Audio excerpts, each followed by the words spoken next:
اگر تو مصطفیٰ کریم کا کلمہ پڑھتی ہے تو میں بھی اسی نبی کی ماننے والی ہوں۔ کہا بات کیا ہے، میرا کیوں ہے سارا؟ تو وہ خاتون کہنے لگی وہ 2 سال 3 سال سے میرے ساتھ نکاح تھا، اور اس نے بتایا تھا مجھے کہ میری بیوی بھی ہے، اور میں غریب تھی تو میرے والدین کو بھی بتایا تھا کہ میری دوسری شادی ہے۔ یہ مکان اس نے مجھے لے کے دیا تھا، میرے تمام اخراجات وہ پورے کرتا تھا، نان و نفقہ کا خیال رکھتا تھا، لیکن اب کہ جب وہ آیا تو وہ بیمار تھا۔ اس نے مجھے بتایا کہ مجھے طبیب نے بتایا ہے کہ میں شدید بیمار ہوں، شاید بچ نہ سکوں۔ تو کہنے لگی وہ مجھے کئی لاکھ روپے بھی دے گیا، اور جاتے دفعہ مجھے طلاق بھی دے گیا، فارغ کر گیا۔ کہنے لگا تو جہاں چاہے میرے بعد نکاح کر سکتی ہے، اور کہنے لگا میں چاہتا تھا پہلی بیوی کو بتا دوں، موقع نہیں بنا، اور اس کا دل نہ ٹوٹے، بتا نہیں پایا، لہذا وہ مجھے ڈھیر سارے پیسے دے چکا ہے، سارا میرا حصہ مجھے پہلے سے دے چکا ہے۔ میری بہن اب یہ 4 بوریوں میں سے 2 میری نہیں بلکہ 4 کی 4 ہی تیری ہے، تو ہی اس کی حقدار ہے۔ تو بزرگ کہتے ہیں مجھے بتاؤ جن کے اندر اس قسم کے تقوی کی جھلک ہو ان کے لیے ہر نماز کے بعد دعا مانگنی چاہیے کہ نہیں مانگنی چاہیے؟ حضرت عمر کے زمانے میں نا ایک نوجوان تھا، نیک تھا، مسجد جایا کرتا تھا رات کو، تو مسجد جا رہا تھا تو رستے میں ایک عورت نے دعوت گناہ دی، ابن عساکر نے اس کو لکھا ہے۔ تو نوجوان تھا، خواہشات تھی، کچھ طبیعت مائل ہو گئی، ابھی ادھر جا ہی رہا تھا کہ کسی نے آیت پڑھ دی والی من خاف مقام ربی جنتان، جو رب کے سامنے کھڑے ہونے سے ڈرے گا اللہ 2 جنتیں دے گا۔ واقعی ڈر گیا، وہ واقعی ڈر گیا، اتنا ڈرا کہ بے ہوش ہو کے گر پڑا۔ بیماری سے لوگ بے ہوش ہوتے ہیں، پیسے ڈوب گئے بے ہوش ہوتے ہیں، بچے کے غم میں بے ہوش ہوتے ہیں۔ سچ بتاؤ کبھی خوف خدا سے بھی بے ہوش ہوتا کوئی دیکھا ہے؟ ہمارے ہاں تو روز مرہ ہی نہیں ہے بھائی، اور بڑی باتیں ہیں بے ہوش ہونے کی، ڈرنے کی، غش کھانے کی۔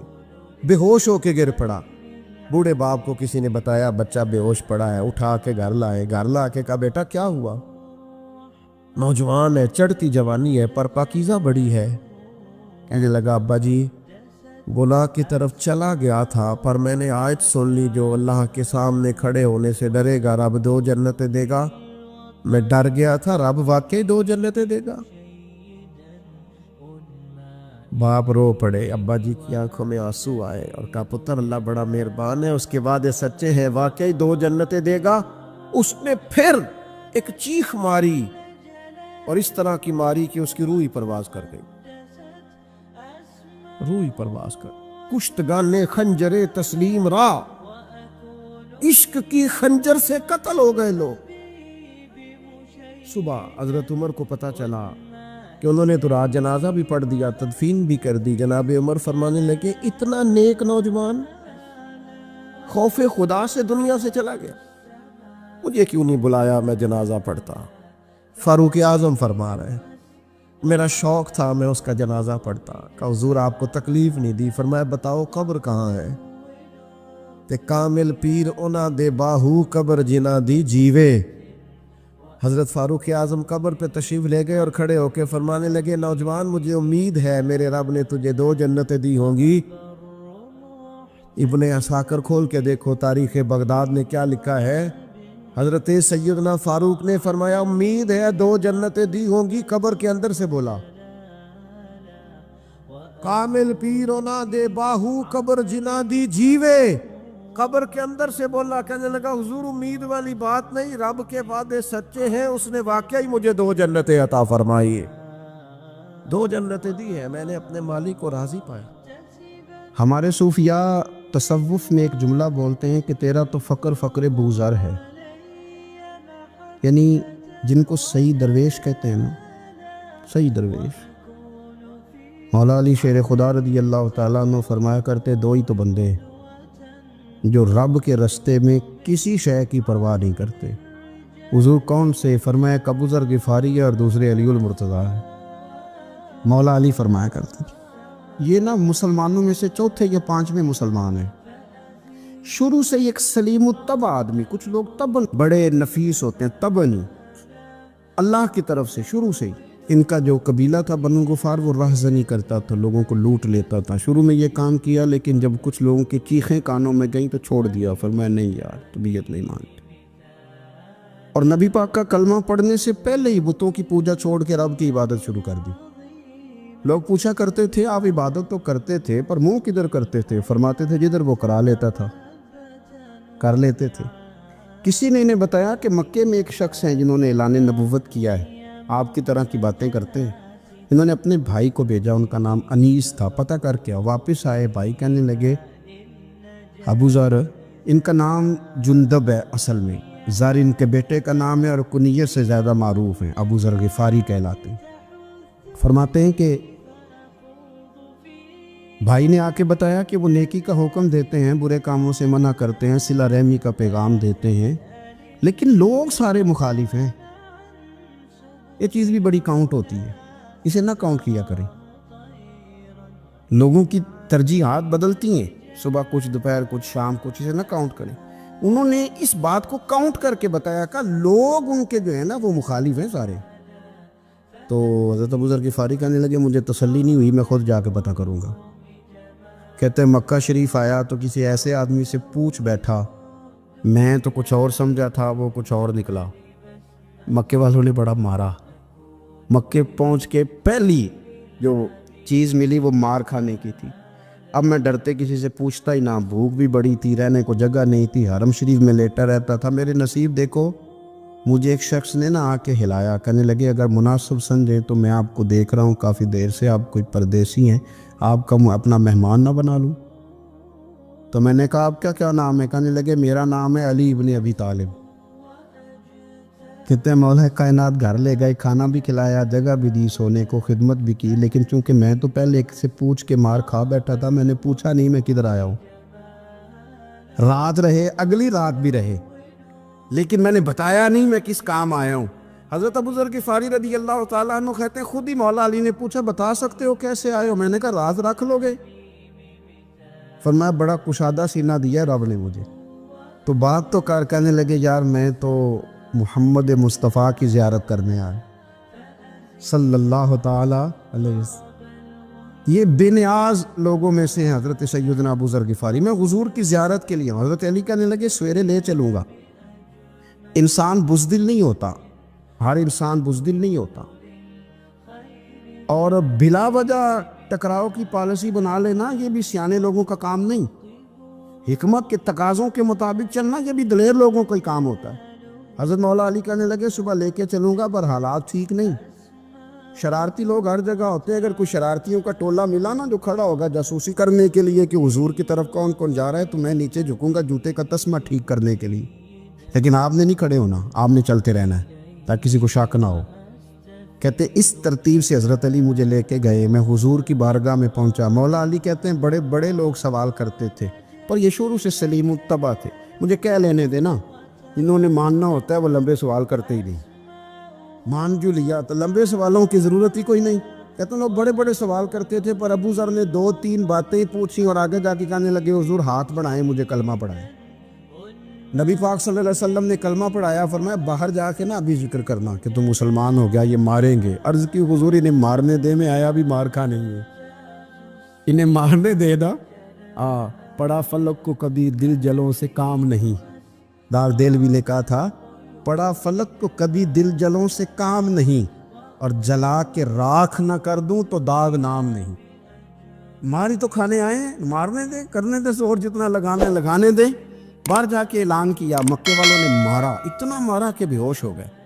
پھر کسی نے بتایا کہ تم نے گزرنا بھی ہے ان کے علاقے سے، بنو غفار سے، پھر ان کا پتہ بھی ہے یہ لوگ بڑے سخت ہیں، پھر چھوڑا۔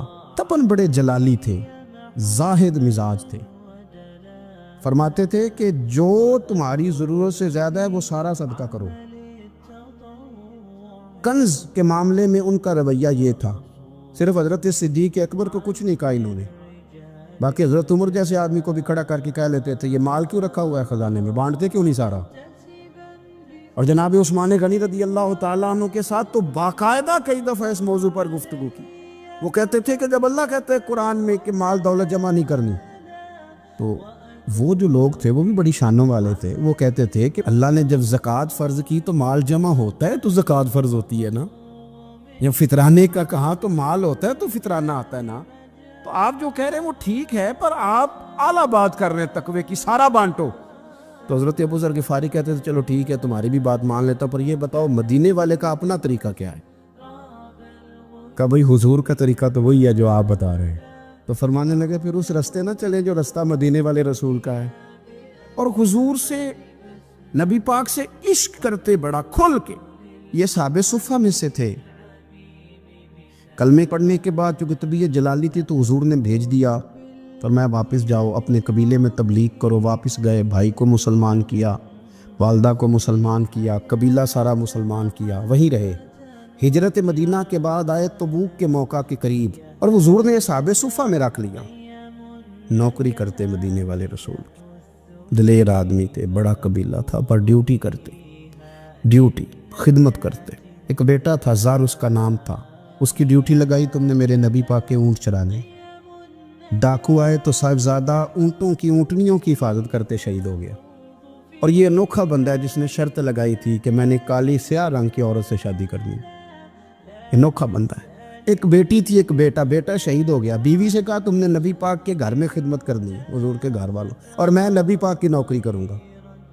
حضور کی خدمت کرتے، ہر وقت خدمت میں رہتے. اور حضور جب آتے نا، صحابہ صفہ میں یہ شامل تھے جو لوگ دین سیکھتے، حضور جب آتے تو سب سے پہلے آ کے حضرت ابو ذر غفاری کا پوچھتے، بلائیں. اور جب بات کرتے حضور تو بار بار ان کو مخاطب کر کے بات کرتے. حضرت ابو ذر غفاری رضی اللہ تعالیٰ عنہ کا نبی پاک سے اتنا پیار کہ ہماری بھی مشکل حل کر دی.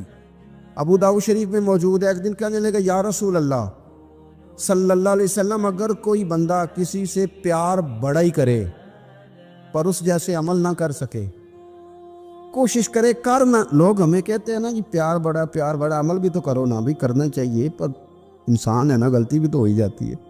اب ہم عمل نہیں کر سکتے تو تم ہمیں پیار بھی نہیں کرنے دو گے؟ مہربانی کرو، پیار تو کرنے دو نا. حضرت ابو ذر غفاری نے کہا، ابو داؤد شریف میں موجود ہے، یا رسول اللہ صلی اللہ تعالیٰ علیہ وآلہ وسلم، حضور پیار بڑا کرے پر ان جیسے عمل نہ کرے تو حکم کیا ہے؟ تو حضور نے فرمایا پیار سچا کرے، اللہ قیامت کے دن جس سے محبت کرے گا نا اس کے ساتھ ہی دونوں کو اکٹھا فرما دے گا. تو حضرت ابو ذر نے فوراً کہا، حضور پھر مجھے آپ سے بھی بڑا پیار ہے، رب سے بھی بڑا پیار ہے. فرمایا فکر نہ کرنا، جنت میں اکٹھے ہی جائیں گے. اتنی محبت رسول پاک کی ذات کے ساتھ. حضور کی نوکری کرنا. ایک دن خدمت کرتے کرتے سو گئے. حضور مسجد میں آئے پتہ کرنے کہ ابو ذر آرام کر رہا ہے. یہ بھی مزہ ہوتا ہے، خیال رکھنا اپنے درویشوں کا، کیا کھایا کیا پیا، کہاں سوئے. حضور رات کو آئے، یہ سوئے ہوئے. فرماتے ہیں حضور نے میرا انگوٹھا ہلایا، میں اٹھ کے بیٹھ گیا، حضور بھی میرے پاس بیٹھ گئے. اور میں ابو ذر بڑا پیار کرتے ہو، سونے آپ کو پتہ ہی ہے. کہا یار تو بڑی نوکری کرتا ہے، ایک دن وہ بھی آئے گا جس دن تجھے میری مسجد اور میرے شہر سے جانا پڑے گا، پھر کیا کرو گے؟ تو عرض کی حضور کسی کی طاقت ہے مجھے آپ کے شہر سے نکالے؟ میں تلوار نکال لوں گا. نبی پاک نے فرمایا تلوار نہ نکالنا، جہاں تمہیں بھیجا جائے چپ کر کے چلے جانا. حضور کب تک؟ فرمایا جب تک اللہ تیری اور میری ملاقات نہیں کرا دیتا، یعنی وصال تک. یہ واحد شخص ہیں کہ حضور کے وصال ظاہری کا وقت آ گیا تو فرمایا کوئی میرے ابو ذر کو بلاؤ. جب یہ آئے تو حضور لیٹے ہوئے تھے، یہ جھکے نبی پاک کی طرف، حضور میں حاضر ہو تو حضور نے پکڑ کے سینے کے ساتھ لگا لی. میرے رسول پاک صلی اللہ علیہ وسلم کی خدمت میں ایک دفعہ عرض کرنے لگے حضور مجھے صوبے کا گورنر بنا دے. تو نبی پاک نے فرمایا ابو ذر میں عہدے پسند نہیں کرتا، تو تمہیں بھی میں کہتا ہوں عہدہ نہ لینا، تمہیں بھی کہتا ہوں عہدہ نہ لینا. فرمایا ابو ذر میں جو چیز اپنے لیے پسند کروں گا تمہیں بھی اسی کا مشورہ دوں گا. تم بندے اچھے ہو پر یہ کام تمہارے بس کا نہیں ہے. بڑے زاہد آدمی. میرے رسول کریم صلی اللہ تعالیٰ علیہ وآلہ وسلم نے ان کے بارے میں فرمایا جس طرح نبیوں میں حضرت عیسیٰ علیہ السلام ہوئے. حضرت عیسیٰ دیکھیں نا، انبیاء میں اللہ تعالیٰ نے ہر قسم کی عظمت نبیوں کو دی. جناب سلیمان علیہ السلام کا تو تخت بھی ہوا میں اڑتا تھا، جن تک تابع دار تھے. اور نبیوں میں حضرت عیسیٰ بھی ہیں جن کے پاس گھر بھی کوئی نہیں، شادی بھی کوئی نہیں کی، اینٹ سرانے رکھ کے تکیہ بناتے. ایک ان کے پاس کنگھی تھی اور ایک پیالہ تھا. دیکھیں جو بندہ نیک ہو نا وہ بھی نیک ہیں, اللہ کے نبی ہیں. آپ اپنا تقوی مسلط نہیں کریں گے, جو وہ کر رہے ہیں وہ بھی مخلص ہو کے کر رہے ہیں. حکومتیں جو چلانی ہیں تو وہ کس نے چلانی ہے؟ اگر نیک بندے نہیں آئیں گے تو غلط لوگ آئیں گے, قوموں پہ ظلم کریں, وہ بھی اپنی جگہ ٹھیک ہے. لیکن یہ جو کر رہے ہیں یہ بات بھی اپنی جگہ بالکل ٹھیک ہے. ہم پتہ کیا کرتے ہیں, ہم چیزوں کو مسلط کرتے ہیں, ایک دوسرے پر مسلط نہیں کرے چیزوں کو. آپ جو کر سکتے ہیں, جو رستہ آپ کو صحیح لگتا ہے اختیار کر لیں. یہی تو ہمارے دین کا حسن ہے کہ سارے رستے واضح کر کے ہمیں دکھاتا ہے. حضرت عیسیٰ علیہ السلام نے ایک دن دیکھا کہ ایک بندہ نا انگلیوں کے ساتھ اپنے بال سیدھے کر رہا ہے, تو آپ نے فرمایا یار کنگھی کے بغیر بھی کام چل سکتا ہے. کنگھی بھی خیرات کر دی. دیکھا ایک بندہ ہاتھ کا تکیہ بنا کے لیٹا ہے, تو فرمایا اینٹ بھی دے دو, کسی کے کام آ جائے. ایک دن دیکھا کہ ایک بندہ نا یوں چلو میں پانی پی رہا ہے, فرمایا پیالہ بھی رہنے دو, اس کے بغیر بھی کام چل ہی جاتا ہے. جناب عیسیٰ کا یہ زہد تھا.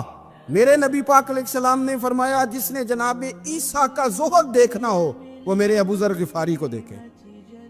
ان کو دیکھے, یہ دنیا میں جناب عیسیٰ کے زہد کے مطابق چلتے پھرتے ہیں. ساری زندگی دولت کو, مال کو پسند نہیں کیا. جہاں رہتے تھے ایک گورنر صاحب نے 300 دینار تحفے میں بھیجے. تو ایک ہوتا ہے نا بندہ کہتے نہیں نہیں ضرورت نہیں. اور حضور سید عالم صلی اللہ علیہ وسلم نے حضرت عمر سے فرمایا تھا جو خود بخود آ جائے وہ قبول کر لو اللہ کی طرف سے. لیکن ان کا رنگ فقیری والا تھا اور تھوڑا انوکھا تھا. 300 دینار آئے تو فرمانے لگے اسے جا کے کہو تمہیں کوئی اور بندہ نہیں ملا دھوکہ دینے کے لیے, میرے گھر ہی مال بھیج دیا ہے.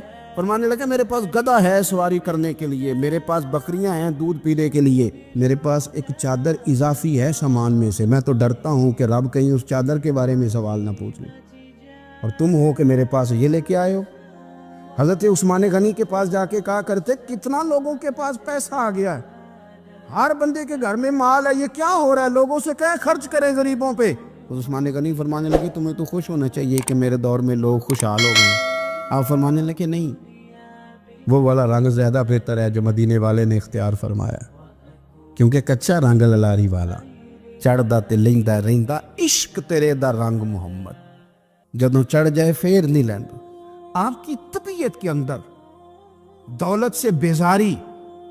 حضرت ابو درداء, حضرت ابو موسیٰ اشعری, حضرت ابو ہریرہ رضی اللہ تعالی عنہ, یہ سمجھ لیں ان کے کلاس فیلو تھے, ان کے ساتھ پڑھا تھا انہوں نے. حضرت ابو ذر غفاری ان پر بھی جلال کرتے. آپ یقین کریں کہ طبیعت نا ایسے کیف میں آ گئی ان کو پڑھ کے. ان کو پڑھا جب کچھ دنوں سے تو کچھ انوکھا, یہ انوکھی وجہ ہے, سارے زمانے سے نرالے ہیں. یہ بندے کون سی بستی کے یار اب رہنے والے ہیں, یہ کس طرح کے لوگ ہیں, کیا سوچ ہے. حضرت ابو درداء رضی اللہ تعالیٰ عنہ کے گھر کے قریب سے گزرے تو حضرت ابو درداء مکان بنا رہے تھے. کیا جملہ کہا, تڑپ گئی روح. فرمانے لگے ابو درداء تجھ سے مجھے یہ امید نہیں تھی یار. فرمایا کیا ہوا؟ فرمانے لگے اب تیرا مکان بنانے کے لیے بھی اللہ کے بندوں کی پشتوں پر اینٹیں رکھی جائیں گی. تیرا مکان بنانے کے لیے رب کے بندوں کی پشتوں پر اینٹیں تیرے لیے. حضرت ابو درداء نے گردن جھکا لی. فرمایا یار جہاں تو ہے نا تو بالکل ہی ٹھیک کہتا ہے. کیوں؟ میرے نبی پاک صلی اللہ علیہ وسلم نے فرمایا اس زمین کے اوپر اور آسمان کے نیچے ابو ذر غفاری سے سچا بندہ کوئی نہیں, ان سے زیادہ سچا کوئی نہیں. فرمایا تو ٹھیک کہتا ہے یار, صحیح کہتا ہے. حضرت ابو موسیٰ اشعری رضی اللہ تعالیٰ عنہ کو گورنر بنا دیا گیا عراق کا. اب حضرت ابو موسیٰ اشعری صحابہ میں ایک بڑے جلیل القدر صحابی ہے, اور ان کی عظمتیں, رفتیں, بلندیاں کیا کہنا, بڑی گہری دوستی تھی. لیکن جب وہ گورنر بن گئے نا تو آپ نے فرمایا بس بھئی اب تو نے عہدہ لے لیا ہے, یہ بندے کو ٹھیک نہیں رہنے دیتی تھی, اب تو عہدے میں چلا گیا. بڑی مدت کے بعد ملاقات ہوئی حضرت ابو موسیٰ اشعری کے ساتھ. وہ دوڑ کے آئے حضرت ابو ذر غفاری کے گلے ملنے, میرا بھائی میرا بھائی. فرمایا پیچھے ہٹ جا, میں نہیں تیرا بھائی, تو گورنر ہے, میں غریب آدمی ہوں, اپنا کام کر. پھر دوڑ کے آئے. فرمایا ابو ذر تو میرا بھائی ہے یار, اکٹھے پڑھتے تھے حضور. فرمایا نہیں جا, تو نہیں میرا بھائی. پھر آئے. جانتے تھے نا یہ سچا بندہ ہے, یہ سچا بندہ ہے, یہ تقریروں والا نہیں, صرف وعظوں والا نہیں, اس کے اندر بھی بڑی سچائی ہے. قریب آئے, آ کے کہا یار تو میرا بھائی ہے, میرے سینے لاگ. فرمانے لگے تو تیسری بار آیا ہے, مومن ہے, میں منہ نہیں موڑ سکتا, پر پہلے مجھے بتا گورنر بننے کے بعد تو نے مکان کتنے بنائے, باغ کتنے لگائے, چکیاں کتنی لگائی, کتنے تو نے چیزیں بنائی ہیں, پہلے بتا. تو ابو موسیٰ اشعری نے ان کا ہاتھ پکڑا, رونے لگے, کہنے لگے جس محبوب سے تو نے تربیت لی ہے میں بھی انہی کا نوکر ہوں, جن کپڑوں میں میں راگ گیا تھا میرے ہاتھ بھی وہی ہیں. یار کیا بات کرتا ہے تو, میرے وہی ہیں. مجھے بتا اگر یہ عہدے خدمت کے ہم نہیں لیں گے تو پھر کیا ظالموں کو دیں گے, غیروں کو دیں گے؟ نہ کر, کچھ نہیں بنایا. حضرت سیدنا ابو موسیٰ اشعری رضی اللہ تعالیٰ عنہ روئے, اور جب کہا نا کوئی شے نہیں میرے پاس, تو فرمایا اچھا چل آ جا پھر سینے لگ جا, تو واقعی میرا بھائی ہے. پھر حضرت ابو ذر غفاری نے محبت فرمائی, وہ درویشی, وہ فقیری, وہ سادگی, وہ نورانیت, وہ دل کے ساتھ اندر. ہمارے تو بہت سارے لوگ ہیں جو کہتے ہو کہاں لے جانا ہے مال, کیا ضرورت ہے مال کی, ہر وقت مال کی مخالفت کرتے, لیکن دل ان کا کہتا ہے کہ آئے صحیح, کسی طریقے سے پہنچے صحیح. حضور نے فرمایا بعض لوگوں کی زبانیں شہد سے زیادہ میٹھی, دل بھیڑیے سے زیادہ خطرناک.